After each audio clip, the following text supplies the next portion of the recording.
अजीजों, पिछले सप्ताह हमने सरमन देखा था और प्रकाशित वाक्य में से हम पढ़ रहे हैं। इस बार भी हम देखते हैं प्रकाशित वाक्य 21 पढ़ना जारी रखते हैं। हम अवश्य ही नगर की शापना पर विशेष ध्यान देना चाहिए। पद 12 कहता है कि उसकी शापना बड़ी ऊंची थी। पद 15 कहता है जो मेरे साथ बातें कर रहा था उसके पास नगर और उसके फाटक और शापना को नापने के लिए एक सोने का गज था। पद 17 कहता है कि उसने उसकी शापना को मनुष्य के अर्थात स्वर्गदूत के नाप से नापा तो 144 हाथ निकली। मेरे जो आरंभ में परमेश्वर ने अदन की वाटिका बनाई और सर्प वाटिका में आने और हव्वा से बात करने के योग्य था। यह हमें दर्शाता है कि वाटिका के चारों ओर कोई दीवार नहीं थी।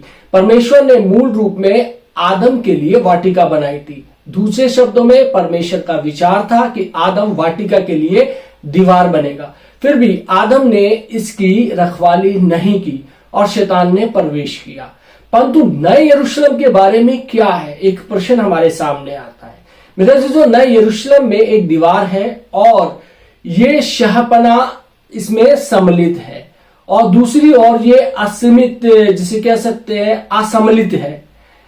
ये वो सब है जो नगर में है उसे सम्मिलित करती और संभालती है और ये उस सब को जिसे कह सकते हैं कि बाहर रखती है और अस्वीकृत करती है जो नगर के बाहर का है, यानी कि बाहर की चीजें अंदर नहीं आ सकती। जब नगर के चारों ओर एक शाहपना होती है, ये नगर के भीतर की बातों और बाहरी बातों को अलग रखने का कार्य करती है। यह उसके बीच भिन्नता रखने का काम करती है। नया यरूशलेम नया मनुष्य है जिसे पाने की इच्छा परमेश्वर ने की थी। नया मनुष्य परमेश्वर की उपस्थिति में है और बाहरी सभी बातों से अलग है। अब सांप अंदर नहीं सरक सकता। वहां एक शाहपना है, एक अलगाव, एक बंटवारा। सांप के फिर से भीतर आने की सभी संभावनाएं जो है वो हटा दी गई हैं। नए यरूशलेम का वर्णन जब किया जाता है परमेश्वर की महिमा से हटकर, जो पहली बात है वो शाहपना की है। अलगाव इसलिए मसीह जीवन में सबसे महत्वपूर्ण सिद्धांत है। यदि कोई अलगाव नहीं है, मसीहों का कोई मूल्य नहीं है।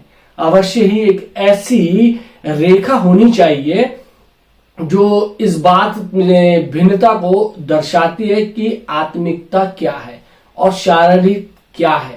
नए यरूशलेम में एक अलगाव है, एक सीमा रेखा, और हमें इससे सबक सीखने की आवश्यकता है।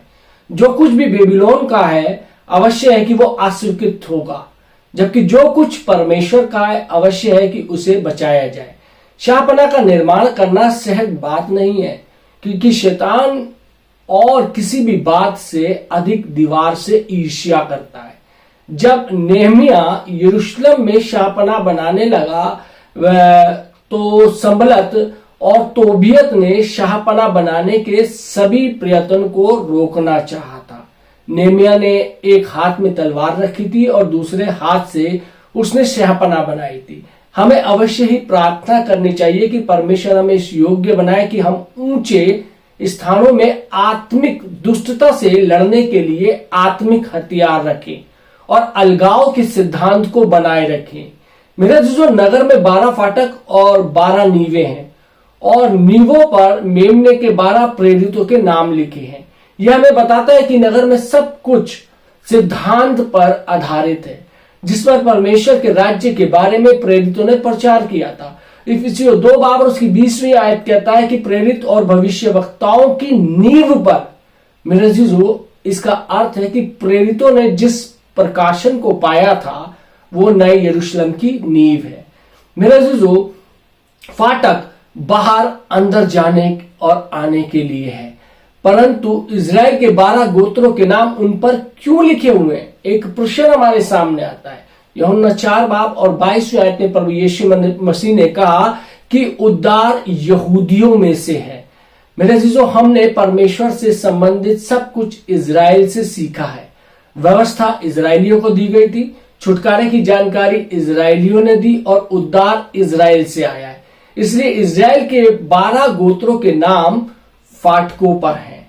मेरे अजीजों, नगर के पूर्व में 3 फाटक हैं, उत्तर में 3 फाटक हैं और दक्षिण में 3 फाटक हैं। और दक्षिण में 3 फाटक है, प्रत्येक दिशा में, जिसे कह सकते हैं कि 3 फाटक हैं। फाटक प्राय ऐसे सुलभ स्थान पर बनाया जाता है जहां से बाहर भीतर आया जा सकता है, इसलिए इस नगर के चारों दिशाओं पर फाटक हैं। इसकी वास्तविकता ये बताती है कि ये मध्य में स्थित है और ये हर बात का केंद्र है। नए यरूशलेम परमेश्वर के हृदय के केंद्र में एक अति उत्तम भाग है। मेरे अजीजों, परमेश्वर की स्तुति हो। फाटकों पर 12 स्वर्गदूत है जो प्रवेश की रखवाली करेंगे। प्रकाशित वाक्य 21 बाब और उसकी 12वीं आयत में हम देख सकते हैं। इब्रानियों 1 बाब और उसकी 14वीं आयत कहता है, पहले जीवन के वृक्ष के मार्ग की रखवाली स्वर्गदूत करते थे, परंतु अब नगर में जीवन के वृक्ष की रखवाली स्वर्गदूत द्वारा फाटकों पर से की जाती है। स्वर्गदूत आत्माओं की सेवा कर रहे हैं और वो दिन आ रहा है जब स्वर्गदूत कलीसिया के अधीन होंगे। मेरे जो प्रकाशित वाक्य 21 बाब और उसकी 15वीं आयत कहते हैं कि जो मेरे साथ बातें कर रहा था उसके पास नगर और उसके फाटकों और उसकी शहपनाह को नापने के लिए एक सोने का गज था। मेरे अजीजों, इज़राइल में सोना उस सब का प्रतिनिधित्व करता है जो परमेश्वर का है। नगर को सोने से नापे जाने का अर्थ है कि नगर को परमेश्वर के स्तर से नापा जा सकता है और परमेश्वर के स्तर से मिलाया जा सकता है। हमें परमेश्वर की महिमा खोजने की आवश्यकता है, इस आशा से कि उस दिन हम परमेश्वर के स्तर से मेल खाने के योग्य होंगे जब हमें नापा जाएगा। मेरा जो पद 16 कहता है, वो नगर वर्गाकार बसा हुआ था और उसकी चौड़ाई लंबाई के बराबर थी और उसने उस गज से नगर को नापा तो 750 कोस का निकला। उसकी लंबाई और चौड़ाई और ऊंचाई बराबर थी।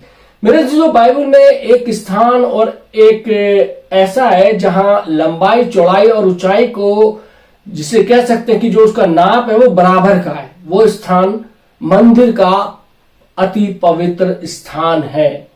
मेरे जो पहला राजा 6 बाब और उसकी 20वीं आयत कहती है कि और उस पवित्र स्थान की लंबाई, चौड़ाई और ऊंचाई 20-20 हाथ की थी। लंबाई, चौड़ाई और ऊंचाई सभी सामान्य है। बाइबल में मात्र मंदिर में ये पवित्र स्थान और नए यरूशलेम का नगर लंबाई, चौड़ाई और ऊंचाई की नाप के बराबर है। दूसरे शब्दों में, नया आकाश और नई पृथ्वी में नया यरूशलेम परमेश्वर का अति पवित्र नगर बनता है। जब दाऊद ने सुलेमान को मंदिर का नमूना दिया, उसने कहा पहला इतिहास और उसकी 28 से 19वीं आयत में कि मैंने परमेश्वर की शक्ति से जो मुझको मिली ये सब कुछ बूझकर लिख दिया है। मेरे जो मंदिर में सब कुछ दिव्य प्रकाशन पर बना हुआ था। नए आकाश और नई पृथ्वी में नए यरूशलेम ही परमेश्वर का मंदिर है। सब कुछ जो नगर को बनाता है वो कुछ ऐसा है जो परमेश्वर में से है, कुछ भी ऐसा नहीं है जो परमेश्वर से बाहर का हो। मेरे जो प्रकाशित वाक्य 21 बाब और उसकी 17वीं आयत कहते हैं कि उसने उसकी शहपनाह को मनुष्य के अर्थात स्वर्गदूत के नाप से नापा, वो 144 हाथ निकली। मेरे जो क्या आज हम ऐसा कह सकते हैं कि मनुष्य का नाप स्वर्गदूत का नाप है? कभी नहीं। मेरे जो किसी समय मनुष्य का नाप स्वर्गदूत के नाप के बराबर होगा। मेरे जो लूका 20 बाब और उसकी 36वीं आयत में प्रभु यीशु मसीह ने कहा कि पुनरुत्थान के समय मनुष्य स्वर्गदूतों के समान हो जाएंगे। मेरे जो 144 हाथ नापे जाएंगे जब मनुष्य का नाप स्वर्गदूत के नाप के बराबर होगा। दूसरे शब्दों में, इस नगर में सब कुछ पुनरुत्थान की वास्तविकता में होगा। परमेश्वर का धन्यवाद हो, इस नगर में सभी बातों को सम्मिलित होना ऐसा कुछ भी नहीं है कि जिसका पुनरुत्थान ना हुआ हो। जो कुछ भी मृत है और जो कुछ भी मनुष्य का है वो नगर से बाहर है, परंतु भीतर का सब कुछ पुनरुत्थित और परमेश्वर का है। पुनरुत्थान का अर्थ है वे जो परमेश्वर का है, सब कुछ जो परमेश्वर का है। मेरे अजीजों, एक बार जो मरता है इसे उठाया नहीं जा सकता। परंतु जो कुछ परमेश्वर का है, यद्यपि ये मृत्यु में से भी होकर जाए जीवित हो उठेगा। जो कुछ भी मृत्यु द्वारा बांधा या रोका नहीं जा सकता उसे पुनरुत्थान कहते हैं। मेरे अजीजों, जब जो हमारा मूल है क्रूस से होकर जाता है, इसे अंत तक लाया जाता है। परमेश्वर मनुष्य का कुछ भी मृत्यु के द्वारा नहीं छुआ जा सकता है। जब यूहन्ना ने नगर के वर्ण का विवरण किया, उसमें प्रयोग किया गया कि सभी अंक 12 थे या 12 के उत्पादन थे। 12 फाटक, 12 नीवे, 12 प्रेरित, 12 गोत्र, नगर की शापरा की जिसे कह सकते हैं कि नाप जो था 144 आते हैं। 12 का 12 से गुणनफल अंत में 12 का अंक ही प्रयोग हुआ है। बाइबल में ये एक बहुत ही बहुमूल्य है। मेरे जो प्रकाशित वाक्य के पहले भाग में बहुत से जिसे कह सकते हैं 7 हैं, जैसे 7 कलीसिया, 7 मोरे, 7 तुरही, 7 कटोरे, 7 सरदूत, परंतु बाद के भाग में बहुत से 12 हैं जिनका उल्लेख पहले जैसा किया गया है। 7 का अर्थ है पूर्णता और 12 का अर्थ भी पूर्णता है, परंतु वे एक समान नहीं है। 7 3 और 4 के योग्य से बनता है, जबकि 12 3 का 4 से गुणा करने पर बनता है। क्योंकि परमेश्वर त्रिएक परमेश्वर है, 3 का अंक परमेश्वर का प्रतिनिधित्व करता है, जबकि 4 वो अंक है जो सृष्टि का प्रतिनिधित्व करता है, जैसे कि 4 हवाएं, 4 ऋतुएं और 4 जीवित प्राणी। जब 3 को 4 में जोड़ा जाता है, इसका अर्थ है कि परमेश्वर को मनुष्य में जोड़ा जाता है। यह कितना पूर्ण और सिद्ध है कि सृष्टिकर्ता को सृष्टि में जोड़ा जाता है। मेरे अजीजों, परंतु कुछ भी ऐसा जोड़ा जाता है उसे घटाया भी जा सकता है और इस प्रकार ये फिर खो जाता है। अतः ये पूर्णता लंबे समय तक की नहीं है, परंतु न यरूशलेम में परमेश्वर और मनुष्य का योग्य अधिक समय तक 7 का नहीं है, परंतु 12 का है। ये अब अधिक 3 का 4 से योग्य नहीं है, परंतु 3 का 4 से गुणनफल है। गुणनफल एक पूर्ण योग्य है, कुछ ऐसा जिससे कभी अलग नहीं किया जा सकता। जब सृष्टिकर्ता सृष्टि में मिल जाता है तो ये 12 हो जाता है और 12 पूर्ण योग का अंक है। नए आकाश और नई पृथ्वी में परमेश्वर और मनुष्य एक हो जाएंगे। परमेश्वर और मनुष्य कभी अलग नहीं होंगे। मेरे अजीजों, ये नगर किस पदार्थ का बना है? हमारे सामने प्रश्न आता है। पद 18 कहता है कि उसकी शापना यशब की बनी थी। यशब के उल्लेख को हम पहले ही देख चुके हैं कि नगर की चमक यशब के समान है। इसका अर्थ यह है कि जब हम नगर की महिमा देखते हैं तब हम परमेश्वर के वास्तविक रूप को देख रहे हैं। परमेश्वर के वास्तविक रूप जानने के द्वारा मनुष्य परमेश्वर को जान सकता है जो सिंहासन पर बैठा है। परमेश्वर मनुष्य से दूर नहीं है, ना ही वो अज्ञात परमेश्वर है। जैसा कि हम देख चुके हैं कि नगर की शापना का कार्य नगर के भीतरी और बाहरी भाग को अलग करना है। इस शापना के यशब से बनाने की वास्तविकता का अर्थ है कि अलगाव परमेश्वर के सच्चे प्रकाश पर दिखाने पर आधारित है। अलगाव का आधार इस बात के दिखाने में है कि परमेश्वर क्या मांग करता है, देखने में यह कि परमेश्वर किस बात के पीछे। यदि मनुष्य परमेश्वर की मांग के बारे में स्पष्ट नहीं है तब वो कोई अलगाव नहीं पाएगा। पद 18 में आगे लिखा है कि नगर में ऐसे शुद्ध सोने का था जो स्वच्छ कांच के समान हो। दूसरे शब्दों में नगर में जो कुछ भी है वो परमेश्वर का है। जो परमेश्वर का है उसे सोना व्यक्त करता है, अर्थात जो परमेश्वर की नई सृष्टि में रखा गया है। पतरस ने कहा कि हम दिव्य स्वभाव के भागी हैं। हर एक जो परमेश्वर से संबंधित है उसमें एक ऐसा भाग है जो परमेश्वर का है। हमारे बचाए जाने से पहले हम में सब कुछ शारीरिक था, सब कुछ स्वाभाविक था, इसमें ऐसा कुछ नहीं था जिसमें आत्मिक स्वभाव हो। परंतु जब मैं प्रभु ने ग्रहण किया परमेश्वर ने अपना जीवन हम में डाल दिया, ये सोना हो गया जिसे वह हमें दे चुका है। हमारे भीतर एक ऐसा भाग है जो सोने का है, कुछ ऐसा है जो वास्तविकता में परमेश्वर का है। फिर भी ये खेद की बात है कि यद्यपि हम में ये सोना है, ये कई अन्य बातों में सम्मिलित हो गया है। ये मिलावटी धातु है। हमें परमेश्वर का स्वभाव है, परंतु इसी समय हमें बहुत सी ऐसी बातें हैं जो पूरी तरीके से परमेश्वर से भिन्न है। इस कारण से परमेश्वर के बड़े कामों में अपनी संतान से इसे दूर करना है, ना कि इन्हें उसमें जोड़ना है। बहुत बार मनुष्य परमेश्वर को अधिक पाना चाहता है, पवित्र आत्मा से भरना चाहता है और मसीह को बेहतर रूप में जानना चाहता है। इन सभी बातों का अपना स्थान है। हमें परमेश्वर के महत्व को और अधिक पाने की आवश्यकता है। आत्मा से भरने और मसीह के बारे में अधिक जानने की आवश्यकता है। परंतु एक काम है और है, ये बढ़ाने का नहीं बल्कि घटाने का है। परमेश्वर का मुख्य कार्य हमें घटाना है। जिस दिन से हम बनाए गए थे, परमेश्वर इस कार्य को करता चला आ रहा है और घटाने के इस कार्य का यंत्र क्रूस है। क्रूस का कार्य रद्द करने का है। यह हमारे भीतर किसी वस्तु को लाता नहीं बल्कि हम में से वस्तुओं को निकालता है। और हमारे भीतर बहुत कुछ है जो बेकार है, कूड़ा है, कचरा है, बहुत सी बातें हैं जो परमेश्वर की नहीं है, जो उसे महिमा नहीं देती। परमेश्वर इन सभी बातों को क्रूस के द्वारा हटा देना चाहता है ताकि हम शुद्ध सोना बन सके।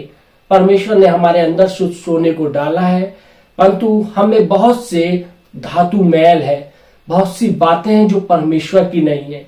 हम मिलावटी धातु बन चुके हैं। इसलिए परमेश्वर को अवश्य ही अपना प्रयत्न बढ़ाना चाहिए ताकि हम उन बातों को देख सके जो हमारी अपनी है और वो बातें जो परमेश्वर को महिमा नहीं दे सकती। हम विश्वास करते हैं कि यदि परमेश्वर हमसे बात करता है, हम पाएंगे कि जिन बातों को हटाया जाना है उससे अधिक है उन्हें जोड़ा जाना है। मसीह जो विशेष रूप में प्राण में बलवंत है, उन्हें अवश्य ये याद रखना चाहिए कि परमेश्वर उनमें जो कार्य पवित्र आत्मा द्वारा करता है उसे उन बातों को निकालता है और उन्हें घटाता है जो हमारे कार्य की नहीं है, जो हमारे अंदर बेकार की चीजें हैं। उन सभी चीजों को, उन तमाम बुराइयों को, तमाम उन जिसे कह सकते हैं कि गलत बातों को, गलत चीजों को वो क्रूस हमारे भीतर से निकालता है। मेरा जीजो, परमेश्वर चाहता है कि आज हमारे भीतर जो कुछ भी भरा हुआ है, जो कुछ भी जो मसीह के योग्य नहीं है, हमें उन सब चीजों को बाहर करना है। परमेश्वर आप सबको आशीष दे। आमीन। आइए हम दुआ मांगे। महान सामर्थ्य पिता परमेश्वर, धन्यवाद देते हैं आज के सुंदर वचन के लिए जिसमें हमने परमेश्वर उस नगर को देखा, उस नए यरूशलेम के बारे में सुना, देखा, जांचा और परखा परमेश्वर कि कितना उत्तम और महान स्थान है जहाँ परमेश्वर प्रभु जी तेरे लोग वास करेंगे। प्रभु जी, हम जानते हैं कि जब तक हमारा ये धातु मैल जो हमारे जीवनों के अंदर है, तमाम जो हमारी बुराइयां हैं, तब तक हमारे जीवन के अंदर से बाहर नहीं आएंगी, हम परमेश्वर तेरे राज्य में प्रवेश नहीं करने पाएंगे। प्रभु जी, तुझसे विनती करते हैं यदि हमारे जीवन के अंदर कुछ भी बुराइयां हैं, कुछ भी कमियां हैं, घटिया, उन तमाम चीजों को दूर कीजिए। हमें अपने योग्य बनाइए, हमें शुद्ध सोने के समान बनाइए ताकि खुदावंद हम तेरे नाम, काम और जलाल के लिए इस्तेमाल हो सके। प्रभु जी, दुआ करते हैं जितने लोगों ने ये वचन सुना है, इन पर, इनके परिवार के तमाम लोगों पे प्रभु जी आपकी आशीष यीशु मसीह के नाम से मांगते हैं। आमीन। For your presence